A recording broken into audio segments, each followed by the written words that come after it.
ಸ್ನೇಹಿತರೆ ನಮಸ್ಕಾರ. ನೀವು ನೋಡ್ತಾ ಇದ್ದೀರಾ ಮನಿ ಪ್ಲಾಂಟ್. ನಾನು ರವೀಂದ್ರ ಜೋಶಿ. ಕಳೆದ ಕಂತಿನಲ್ಲಿ ನಾನು ಮೆಡಿಕಲ್ ಇನ್ಶೂರೆನ್ಸ್ನ ಲಾಭಗಳ ಬಗ್ಗೆ ಹೇಳಿದ್ದೆ. ಮೆಡಿಕಲ್ ಇನ್ಶೂರೆನ್ಸ್ನಲ್ಲಿರುವಂಥ ಲೋಪದೋಷಗಳನ್ನ ಕೂಡ ನಾವು ತಿಳ್ಕೊಂಡು ಮಾತ್ರ ಸಮೃದ್ಧವಾಗಿ ಸಮರ್ಥವಾಗಿ ನಾವು ಒಂದು ಇನ್ಶೂರೆನ್ಸನ್ನು ಪಡೆಯೋಕ್ಕೆ ಸಾಧ್ಯ.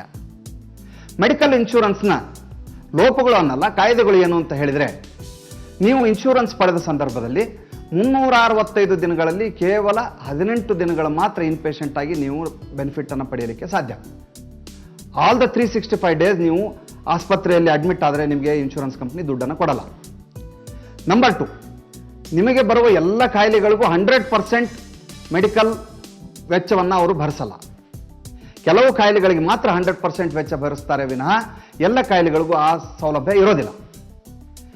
ಪಾಯಿಂಟ್ ನಂಬರ್ 3, ನಿಮಗೆ ಸಿಗುವಂಥ ಫಲಾನುಭವ ಏನಿದೆ ಇನ್ಶೂರೆನ್ಸ್ನಲ್ಲಿ, ಮೆಡಿಕಲ್ ಇನ್ಶೂರೆನ್ಸ್ನಲ್ಲಿ, ಅದು ನಿಮ್ಮ ಹೆಂಡತಿ ಮತ್ತು ಮಕ್ಕಳಿಗೆ ಎಲ್ಲರಿಗೂ ಅದು ದಕ್ಕುವುದಿಲ್ಲ.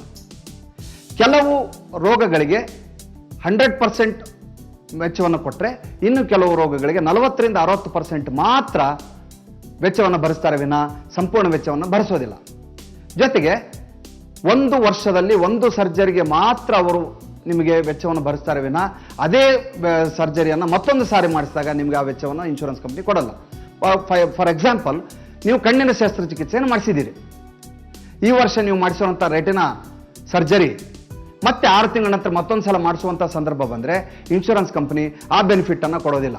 ಇದನ್ನೆಲ್ಲ ಗಮನಿಸಿಕೊಂಡು ನೀವು ಇನ್ಶೂರೆನ್ಸನ್ನು ಪಡಿಬೇಕು ಅಂತ ಹೇಳ್ತಾ ಇವತ್ತಿನ ಸಂಚಿಕೆಯನ್ನು ಮುಗಿಸ್ತೇನೆ. ನಾಳೆ ಹೊಸ ವಿಚಾರದೊಂದಿಗೆ ಬರ್ತೇನೆ. ಅಲ್ಲಿವರೆಗೂ ನಮಸ್ಕಾರ ಸ್ನೇಹಿತರೆ.